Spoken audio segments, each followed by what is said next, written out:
un asistente que estaba siempre con él. Y a este rey le gustaba cazar mucho. Y siempre se lleva a su asistente. Pero este asistente tenía un eslogan, que todo lo que pasaba él decía, Dios es bueno. Y cuando pasaba ese, Dios es bueno. Y resulta que un día en esa cacería que él sabía con el rey fue a dispararle a un animal, la escopeta se le reventó y le voló un dedo. Y mientras el rey gritaba, su asistente decía, Dios es bueno. Y el rey dice, qué bueno va a ser Dios que me volé el dedo. Tú mismo con ese cuento que Dios es bueno. ¿Qué tiene esto de bueno? Y decía, Dios es bueno.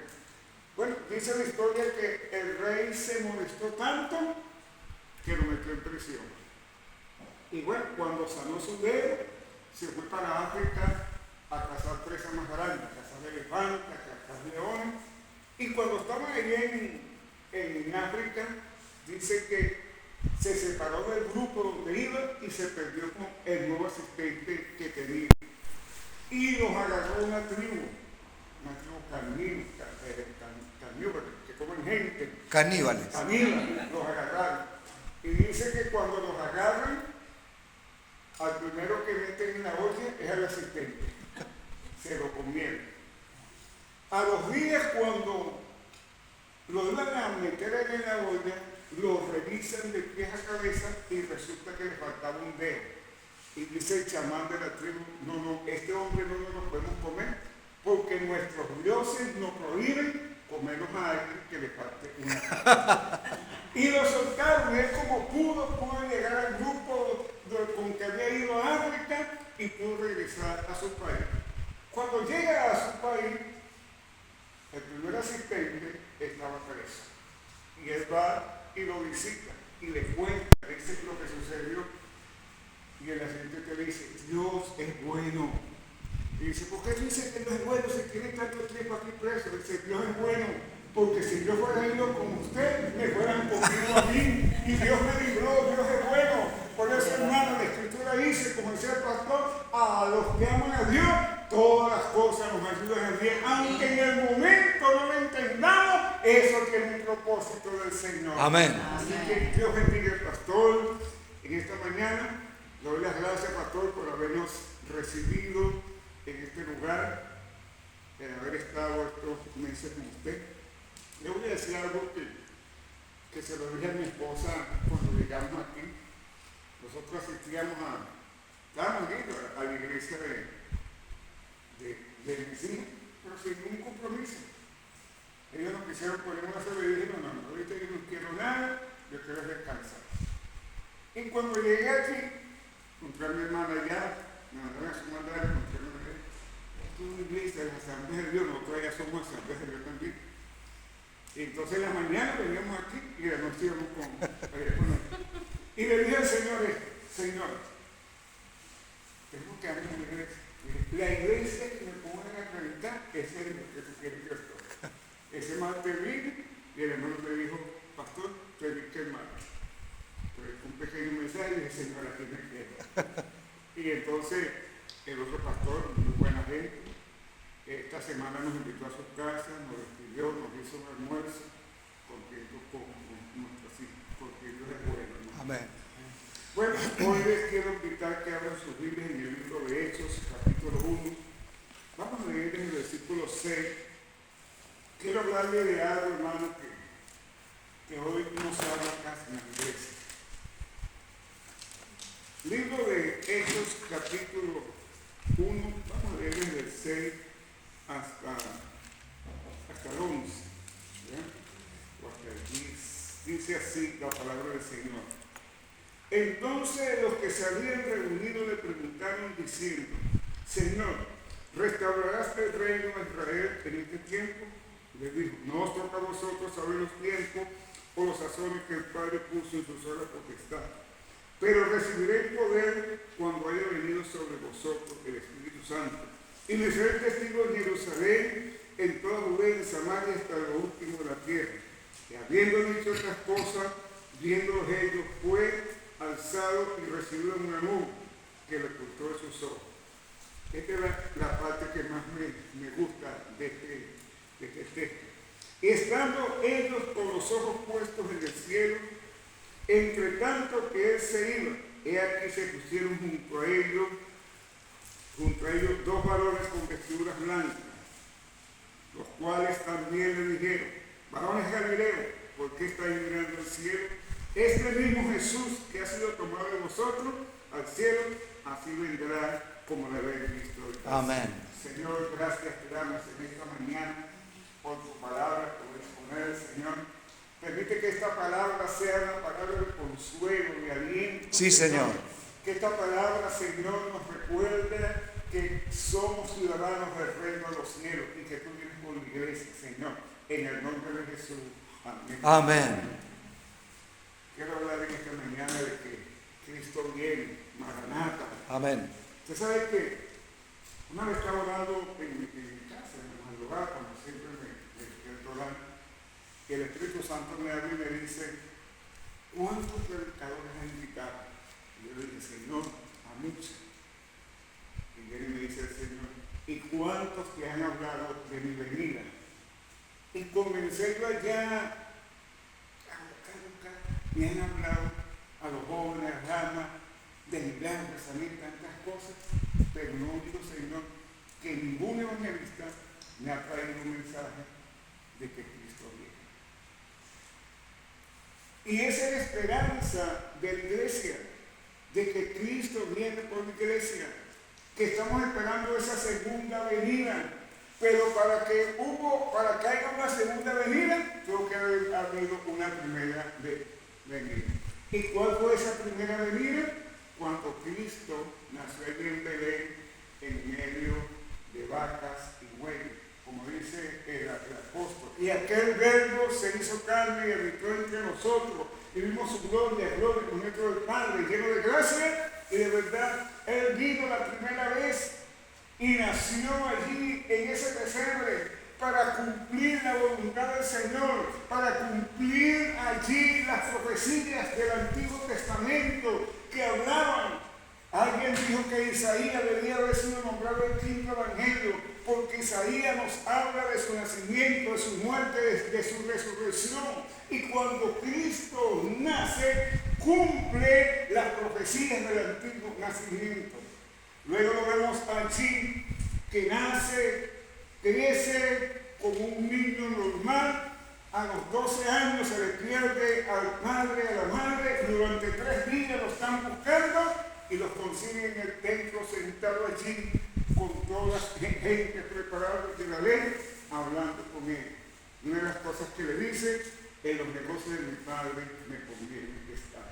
Cristo vino a traer salvación y vida eterna. Por eso Juan el Bautista, cuando lo ve venir por allá, dice: he aquí el Cordero de Dios que quita el pecado del mundo. Lo identifica como ese Cordero que un día iba a morir en la cruz del Calvario para que usted y yo pudiéramos estar en esta mañana dándole la gloria y la honra al Señor. Amén. Leí un artículo que un periodista decía que Cristo vino hace 2000 años. Y él decía: hace 2000 años lo que había era palos y lanzas y espadas y lo matamos. Decía él. Él decía: y si llegara a venir ahorita, hoy que las armas son más sofisticadas, que tenemos misiles dirigidos, bombas atómicas, él decía: hoy le tiraríamos con todo esto. Pero lo que este hombre ignoraba era que Cristo vino en este tiempo como un cordero para morir en la cruz del Calvario para salvación. Pero cuando venga por segunda vez, cuando venga, no vendrá como un cordero, vendrá como el Señor, como el Rey, a juzgar a los vivos y a los muertos. Por eso la Escritura dice que Él fue llevado al ver matadero como oveja. Fue llevado allí como oveja inocente para morir junto con nosotros. Pero ahora viene como Rey, como Señor. Esa es la esperanza de nosotros. Una de las cosas que podemos ver que en el nacimiento de Cristo, los profetas anunciaron que Cristo nacería, pero cuando Cristo viene y nace en Belén, ¿Quiénes los anuncian? ¿Quiénes los proclaman? Dicen que los ángeles, estaban los pastores allí reunidos, cuidando sus ovejas en la vigilia de la noche. De repente se presenta un ángel y le dice a los pastores, cuando los pastores ven eso, ese ángel se atemoriza y dice: no tengan miedo, porque venimos a darles una buena noticia. Hoy ha nacido en la ciudad de Belén Jesucristo el Mesías. Comienzan allí los ángeles a proclamar el nacimiento del Mesías, y mientras están allí dando esta buena noticia a los pastores, dicen que los cielos se abrieron y salió un coro de ángeles que decía: gloria a Dios en las alturas y paz en la tierra a los hombres de buena voluntad. El cielo anunciando que había nacido el Salvador, que había nacido el que iba a traer salvación y vida eterna. Lo vemos allí, que nace allí, luego se cría y luego va y cumple la obra del Señor. En la antigüedad, cuando agarraban un cordero y lo llevaban y lo sacrificaban, el cordero iba inocentemente. Dice que Cristo fue un cordero, pero él sabía lo que iba a pasar.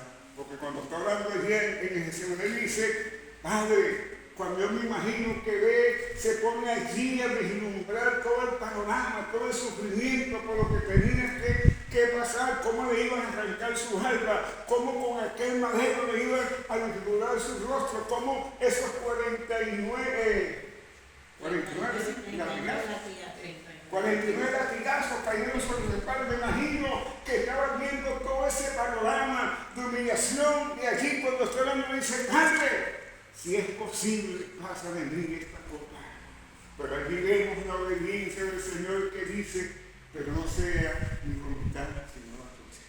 Es la única oración que veo de Jesús que no tuvo respuesta. ¿Por qué no tuvo respuesta? Porque ya él sabía para qué había venido, ya él sabía para qué había nacido. Y luego muere en esa cruz del Calvario. Allí estando muriendo, en ese dolor, en esa agonía, alguien le dice: Señor, acuérdate de mí cuando vengas en tu reino. Mira, hermano, ¿quién va a querer acordarse de nadie cuando está en un sufrimiento, cuando ha pasado por una tortura, cuando está muriendo allí, cuando tiene sed, cuando ha sido humillado? Pero alguien clamó de lo profundo de su corazón y dice: Señor, acuérdate de mí cuando vengas en tu reino.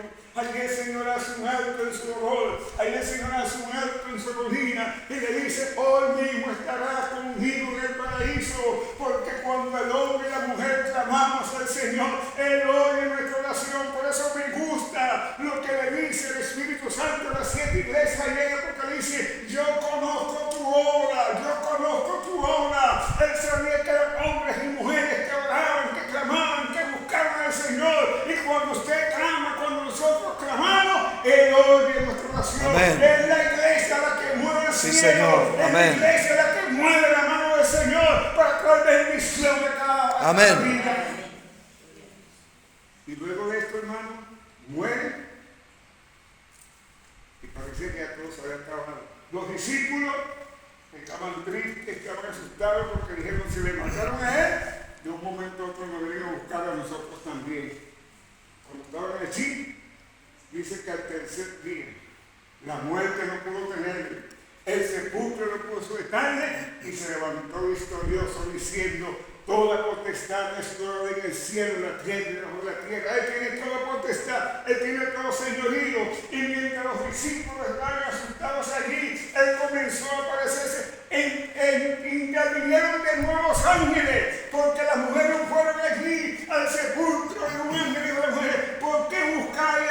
Porque buscáis entre los muertos al que vive. Amén. Al vive ha resucitado. Nuestro Dios ha resucitado. Amén. Nuestro Dios ha resucitado. Nuestro Dios no es como Mahoma, que está allí en la tumba. Nuestro Dios, cuando se vaya a Jerusalén, la tumba está vacía. Amén. Aleluya. Gloria a tu nombre, Jesús. Y comienza allí, van las mujeres corriendo al cielo y dicen: mira, el Señor ha resucitado. Los discípulos que están adoloridos, que estaban allí, los incrédulos, no creían, decían que las mujeres estaban locas. Pero fue Pedro cuando corriendo a la tumba, y uno llegó, Pedro se quedó mirando la puerta, el otro entró y creyeron. Y la Escritura nos dice que durante 40 días estuvo el Señor apareciéndose a los discípulos, diciéndole: yo soy el que ha de venir, recordándole todas las palabras. Y le dicen a Tomás: Tomás, el Señor ha resucitado. Tomás dice: no, a mí no me va a venir con ese cuento. Si yo no le viere, si yo no metiera mis dedos en su costado donde la lanza romana le atravesó, yo lo creeré. Dice que un día estaban los 12 allí y apareció el Señor y le dijo: pasa a vosotros. Tomás, ven, mete tu mano aquí en el costado. Yo soy. Tomás dice: Señor de los míos. Durante esos 40 días les apareció, lo sustentó. La tristeza, el dolor se fue porque ellos estaban tristes, porque su maestro, su Señor, había muerto. Pero luego ese gozo, esa alegría de haberle recibido. Mira, hermano, qué maravilloso es cuando nosotros venimos del mundo y tenemos un encuentro con el Señor. Él nos salva, Él se manifiesta en nuestras vidas. Pasamos el altar, lloramos, nacemos de nuevo. Es un gozo, una alegría que los problemas, las angustias no nos pueden quitar. Amén. Así están los apóstoles contentos, alegres. Y después de 40 días los sacan fuera de Jerusalén. Les comienza ya las últimas instrucciones. Los ángeles intervienen en su nacimiento, lo anuncian. Los ángeles intervienen en su resurrección, lo anuncian. ¿Por qué buscáis entre los muertos el que vive? Y luego le aparece allí y le dice: asentaos en Jerusalén hasta que se haya invertido el poder que el poder del Padre, la promesa del Padre. Y cuando están allí dándole las últimas instrucciones, dice la Escritura que vino una nube y los separó y se lo llevó al cielo. Y mientras ellos miraban al cielo como el Señor se iba, intervienen de nuevo los ángeles y dicen: varones galileos que están mirando al cielo, este es el mismo Jesús que ha sido tomado de vosotros, así también vendrá una vez. Él viene por la iglesia, Él viene por nosotros. Amén. Y fíjense, cuando nosotros leemos Mateo 24, encontramos, hermanos, que estamos viviendo los últimos tiempos. Guerra, hambre, terremotos. Ahí tenemos la guerra de Ucrania con los rusos, la guerra de Israel y Estados Unidos con Irán, ahora otra guerra que se levanta en el Medio Oriente también. Todo esto nos grita, todo esto nos dice, es una señal que nos dice que Cristo viene por la iglesia, que Cristo viene por nosotros. Esta leve tribulación que usted y yo estamos pasando no es comparado con la gloria que nos espera. Por eso, hermano, como cristianos, no podemos tener una doble vida. No podemos ser cristianos nada más en la iglesia. Gloria a Dios, aleluya, amén, amén. Y cuando salimos de la iglesia, ya no somos cristianos. Yo recuerdo que cuando yo me convertí, hace como 100 años, un joven, tenía 19 años, me convertí y me compré una Biblia grandota. Así como la que tengo, siempre me compraba 10 años. Y cuando yo bajando del cerro, no sabe lo que es un cerro, que es todo aquí plano, una montaña, pero no bajando, cuando me compraba una bolsa de papel y escondía mi Biblia ahí. Porque me daba pena que mis amigos, como que yo andaba antes, echando broma, me vieran, me daba pena. Y eso pasó un día, 2 días, como un mes, pero como al mes yo dije: yo soy del Señor. Que me echen broma, que me hagan bullying, que quieran, pero yo soy del Señor. Boté esa bolsa y andaba con mi Biblia orgullosa, bajando mi cerro. Adiós, hermano, a mí que evangélico. Me decía: ¿no te acuerdas cuando decíamos aquello? Y decía: sí, todo eso no lo puedo negar. Pero la Escritura dice que de modo que si alguno está en Cristo, nueva criatura es. Las cosas viejas pasaron. Ahora somos una nueva criatura en el Señor. Debemos de tener una sola vida transparente. Que el mundo diga: ese hombre, esa mujer, verdaderamente es el Señor. Una vez estaba un pastor en su iglesia, allí la iglesia, pastor, de repente viene una hermana con las maletas, con esto, lo otro, y los muchachitos por la iglesia le dicen, hermana, ¿qué le pasó? No, pastor, estoy obstinado, porque mi esposa aquí en la iglesia es una bendición, es amoroso, es un hombre de Dios aquí en la iglesia, pero cuando está en mi casa ese hombre se convierte en un demonio. Entonces yo quiero que mi esposo sea el de la iglesia, y como él es en la iglesia es así, me mudo para la iglesia. Pero no debe ser así, hermano. Debemos ser cristianos en la iglesia, debemos ser cristianos en el hogar, debemos ser cristianos en el trabajo, debemos ser cristianos donde nos encontremos, que la gente diga, ese hombre, esa mujer verdaderamente es un hombre de Dios. Amén. Yo recuerdo que cuando me convertí, yo vendía guardiete con mis amigos. Yo un día le estoy haciendo un trabajo a un amigo en su casa y la esposa se fue y quedamos nosotros dos ahí. Y dice, Rafael, vamos a tomar una cervecita, aquí nadie nos ve, ya todo el mundo se fue. Yo le dije, no, yo soy cristiano. Y le dije así, si yo me tomo una cerveza, no me va a hacer tanto daño la cerveza, sino lo que tú vas a decir. Tú vas a decir, el cristiano se emborrachó. Porque tenemos que testificar de que somos del Señor. La Escritura dice que Cristo viene por una iglesia sin mancha, sin arruga. Y podemos engañar al pastor, podemos engañar a la iglesia, pero a Dios nadie lo engaña. Él conoce tu obra, Él ve tu entrada, Él ve tu salida, Él sabe cómo anda y Él quiere bendecirte. Solamente tenemos que decir, Señor, perdóname, ayúdame. Porque nosotros muchas veces somos infieles. Él es fiel, pero nosotros somos infieles. Tenemos que ir al altar y decirle, Señor, cada día perdóname, Señor, cada día ayúdame, porque luchamos contra el diablo, contra el mundo y contra nuestra propia carne, con nuestras propias debilidades. Pero tenemos que decirle, Señor, ayúdanos. Amén. Por eso el Señor viene por una iglesia santa, sin mancha ni arruga.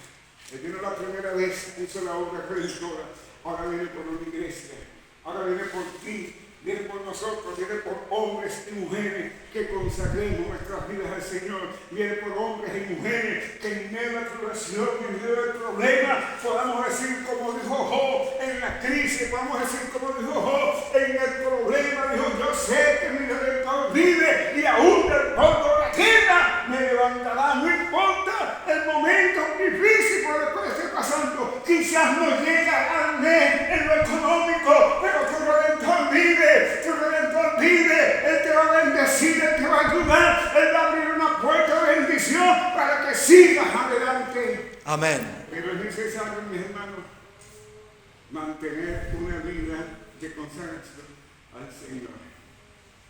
En la iglesia tuvo un problema con un hombre, una familia. Vivían en una habitación, 4 o 5 dirán ellos, hacinados. Nosotros ya nos habíamos mudado para el nuevo templo y queríamos el templo que era como una casa de mí. Y el hombre estaba desesperado. Y uno como pastor no siempre quiere ayudar a la gente, aunque después nos paguen mal, pero uno siempre quiere ayudar a la gente. Bueno, yo lo ayudé y dije, hermano, como ese lugar está ahí vacío, no estamos haciendo nada, vamos a vender, pero no ahorita, múdate ahí con tu familia. Esto tenía 3 habitaciones, una sala grande. El hombre se mudó, la familia contenta, porque ahora cada muchacho tiene un cuarto, ellos tienen su cuarto. Me dijo, no tengo depósito, pastor, y no te preocupes por el depósito. Bueno, y se metieron ahí. Al mes, 2 meses, el hombre dice a la esposa, a mí no me gusta como predica el pastor. Y cuando uno dice que no tengo el pastor, uno se revisa. Dice, Señor, ¿qué estoy haciendo mal? ¿Qué estoy predicando mal? Estoy siempre, mi mensaje siempre es cristocéntrico. ¿Qué hago?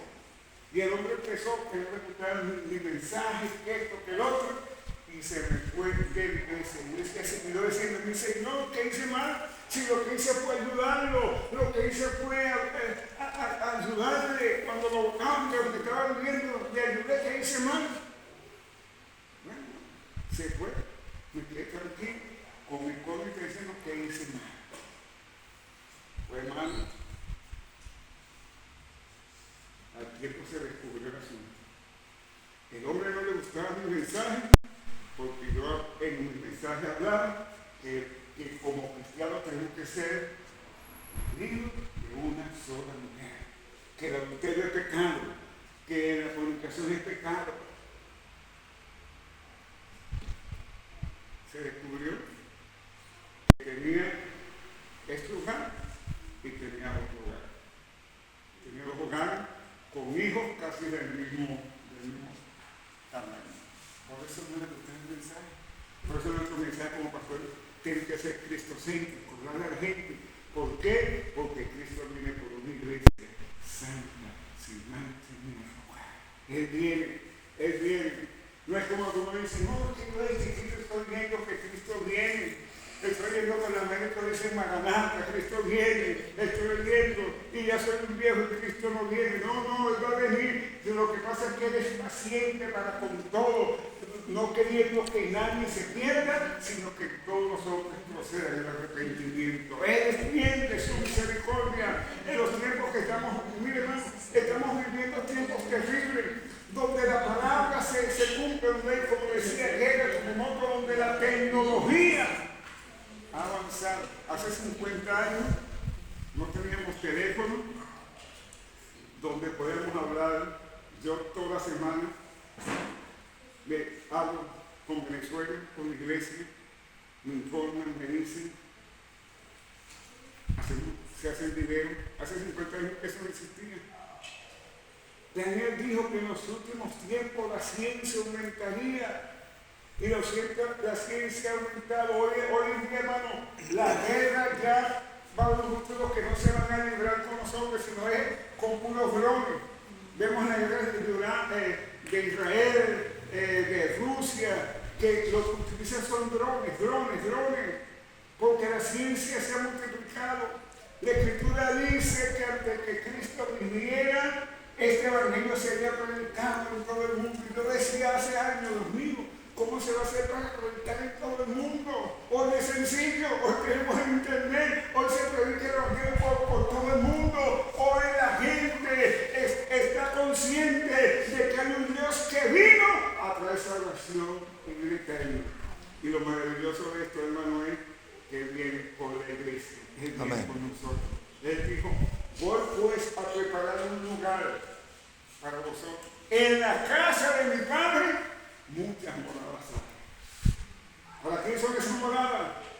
Para la iglesia, para nosotros, para los hijos. La Escritura dice que a los suyos vino, los suyos no le recibieron. El pueblo judío no le recibió hasta el día de hoy viene. Pero nosotros, los que le hemos recibido, nos dio la potestad, el derecho de ser hijos de Dios. Y como hijo de Dios, Él fue a preparar un lugar para nosotros. Un lugar. Hay un libro que dice, más allá del sol, yo tengo un lugar. Otro dice, aunque en esta vida no tengo riqueza, pero más allá tengo una mansión. Eso es lo que me espera, hermano.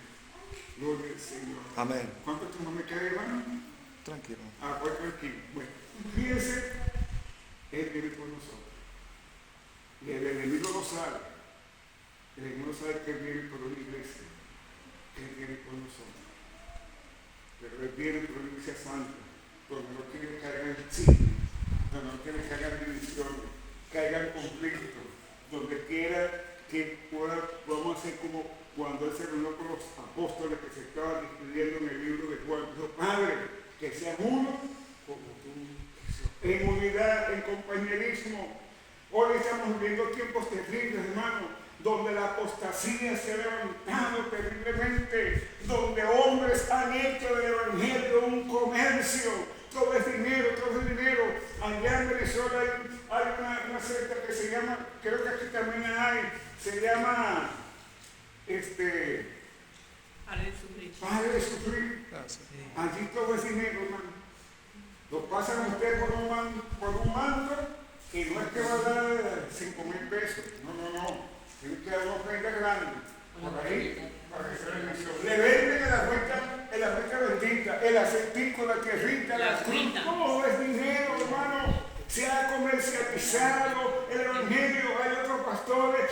todo es dinero, todo es dinero. Estaba viendo por allí en las redes una mujer evangelista que estaba predicando y hablaba de un demonio llamado Mamón. Y cuando terminé de predicar le dijo a los hermanos: ahora hermano, les voy a dar un sobre a cada uno para que metan $1000 para golpear la cabeza de Mamón. Yo decía, ahora la cabeza de los demonios se reprenden y dando dinero, cuando la Escritura nos dice que en el nombre de Jesús todo demonio se atará y será echado fuera, porque se ha pervertido el Evangelio. Algunos hombres han pervertido el Evangelio. Vería por ahí, hermano, en una red. Pero todas estas cosas nos dicen que Cristo viene por la iglesia. Una red que un hombre fue a África, una supuesta iglesia evangélica, el hombre se metía en un barril de agua, se bañaba ahí y llamaba a todos los miembros que tenían que tomar esa agua para recibir esa unción. ¿Se dan cuenta, hermano, de los bloqueos que hay? Todas estas cosas nos dicen que Cristo viene pronto por la iglesia. Otro pastor por allí que le ministraba a la semana era la única que le ministraba. ¿Usted sabe cómo le ministraba? Hacían unas colas y cuando las mujeres pasaban, la agarraba, la abrazaba y le daba un beso en la boca. Sí, yo también vi eso. Eso, hermano. Todas esas cosas suceden, hermano, hoy en día, cumpliéndose la palabra del Señor. Todo eso nos da señal de que Cristo viene por la iglesia. Amén. El Señor dijo que sería como los días de Noé. ¿Cómo eran los días de Noé? Los hombres vivían en espalda del Señor, había violencia, había maldad, se casaban, estaban en casamiento a espaldas del Señor. Hoy estamos peor que los días de Noé. ¿Usted sabe lo que es que ahora hay aquí en Argentina? Es que yo lo he visto, a Venezuela no sé si ha llegado, que ahora los muchachos se visten de perro. ¿Ah? ¿Cómo se llama? Los tenis. Se visten de perro, de esto, el enemigo. Dios mío, esto es bien mundo.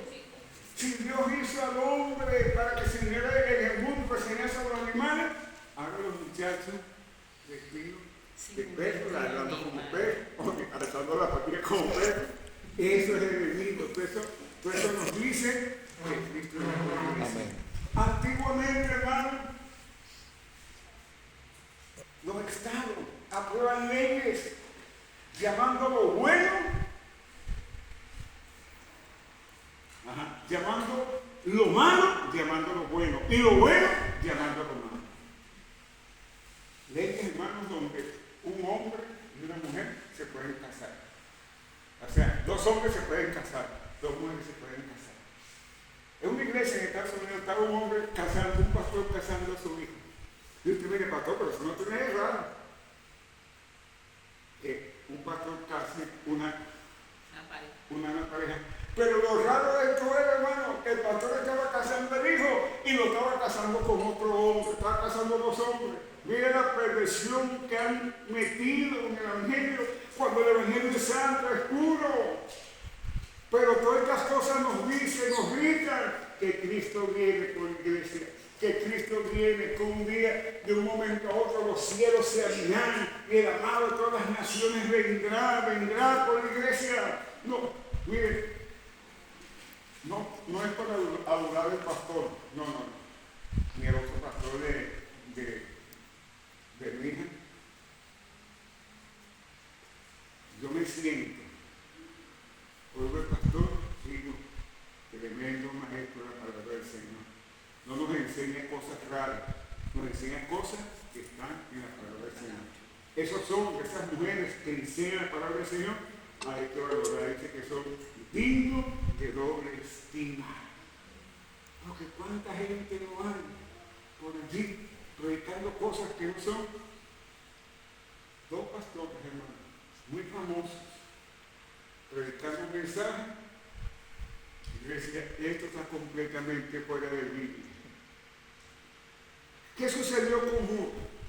Judas entregó al Señor. ¿Y qué dijo el Señor? Que le entregara, que era mejor que no hubiera nacido. Pues estos dos hombres estaban predicando diciendo que Cristo necesitó de Judas para poder ir al Calvario, que cuando Cristo murió, descendió al infierno y llegó allí a una celda donde estaba un alma allí, y ese era el alma de Judas, y que cuando lo vio entró y lo abrazó y se lo llevó por el cielo, cuando la Escritura dice que ninguna persona que se suicida podrá entrar al reino de los cielos. Todas estas perversiones nos las están metiendo, nos las quieren meter. Por eso nosotros tenemos como cristianos que leer la palabra del Señor. Yo tengo 7 pastores que tenemos allá en el ministerio. Y cuando invitaban a un pastor a predicar, iban y se metían en la oficina a arreglar un problema. Yo le dije, no, usted no tiene, cuando un pastor va a ministrar, usted no tiene que estar arreglando problemas. Por 2 cosas. Primero, usted tiene que sentarse a oír la palabra del Señor para ver si lo que ese hombre le está predicando en la iglesia está de acuerdo a la palabra del Señor, está de acuerdo a la enseñanza que ustedes dan. Segundo, nosotros como pastores necesitamos ser ministrados por otro hombre de Dios, necesitamos ser ministrados porque a veces estamos cargados, estamos agotados, y cuando otro hombre de Dios viene y predica la palabra y nos ministra, podemos descansar, podemos tener nueva fuerza. Ustedes tienen que sentarse y oír el mensaje. Yo he visto muchos pastores en mi iglesia. Y mi esposa y yo nos necesitamos oír la palabra, porque necesitamos ser ministrados por la palabra. Y luego quiero saber si lo que le están enseñando a mi gente es lo que me enseñó la palabra del Señor. Tenemos una joven en la iglesia, la mandamos a un campo, moramos por ella, los vimos, estaban hablando con nosotros, y con el tiempo se me echó a perder y se fue. Un día me dice, pastor, necesito que usted me preste su iglesia porque tenemos una actividad de las mujeres y su esposa que no es un tema. Yo no quería prestarse.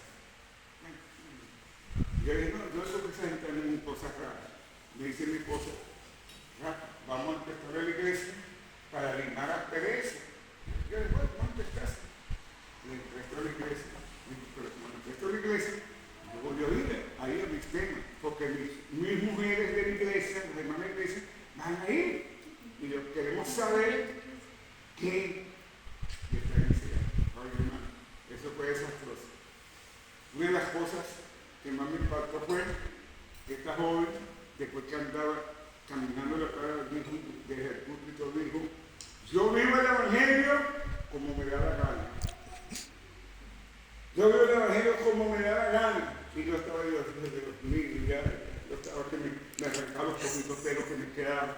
Y decía, no podemos vivir el evangelio como me da la gana. Usted no puede vivir el evangelio como me da la gana. Tenemos que vivir el evangelio según dice la palabra. La palabra nos llama a santidad, la palabra nos llama a guardarnos del pecado. La palabra nos dice que Cristo viene por una iglesia santa, sin mancha ni arruga. Él viene por la iglesia. Por lo tanto, en estos tiempos difíciles, donde la inmoralidad se ha metido en algunas iglesias, donde el amor se ha enfriado, nosotros tenemos que ir a la palabra y decirle, Señor, ayúdanos a mantener el fuego del Espíritu Santo. La Escritura dice que el mismo Señor con voz de mando, con trompeta de Dios descenderá del cielo y los muertos en Cristo resucitarán primero y luego nosotros los que vivimos seremos transformados en un abrir de ojos para estar para siempre con el Señor. Pero para poder subir de allí tenemos que vivir conforme a la palabra del Señor. No podemos vivir como nos dé la gana, vivir un evangelio como Dios quiera, no, es como dice la palabra del Señor. Ese dice, el que me ama, guarda mi palabra. Ya tengo otros textos, hermano, que les quiero leer. ¿Ya? Uno como le dice Juan 14, 2, 3, dice, en la casa de mi padre muchas moradas hay. Si así no fuere, yo os hubiera dicho, voy pues a preparar el lugar para vosotros. Y si me fuere y os prepararé el lugar, vendré otra vez y os tomaré a mí mismo, para que donde yo esté, vosotros también estéis. Él viene por nosotros. ¿Pero qué viene por nosotros? ¿Qué viene a buscar de nosotros? Así mismo, que nosotros podamos reflejar a Cristo en nuestras vidas. que podamos tener una comunión con Él. No piense ninguno que porque puede engañar a la iglesia, puede engañar el pastor, a Dios nadie lo puede engañar. Él nos conoce, Él conoce tu obra, Él conoce tu salida, Él conoce tu entrada, Él nos conoce. Que podamos decir, Señor, aquí estoy. Tenemos debilidades, sí tenemos debilidades. Tenemos fallas, sí tenemos fallas. Pero que cada día podamos ir a la presencia del Señor y decir, Señor, ayúdame. Señor, guárdame, dame fuerza nueva. Ayúdame. Luego nos dice,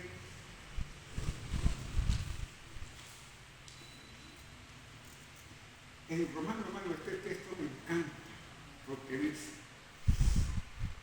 pues en Romanos 8, 18, 39 dice, pues tengo por cierto que las aflicciones del tiempo presente no son comparables con la gloria venidera que en nosotros ha de manifestarse. Estas situaciones pequeñas, estos problemas que a veces los ponemos grandes, esa soledad que a veces nos encuentra, esa depresión que a veces llega a nuestras vidas, no son comparables con la gloria que nos espera. Cuando un día estemos allí en el cielo, hermano, aleluya, estemos en la presencia del Señor, todas estas cosas que pasamos, todas estas situaciones que muchas veces parecían que no vamos a morir, no serán nada porque estaremos en la gloria del Señor.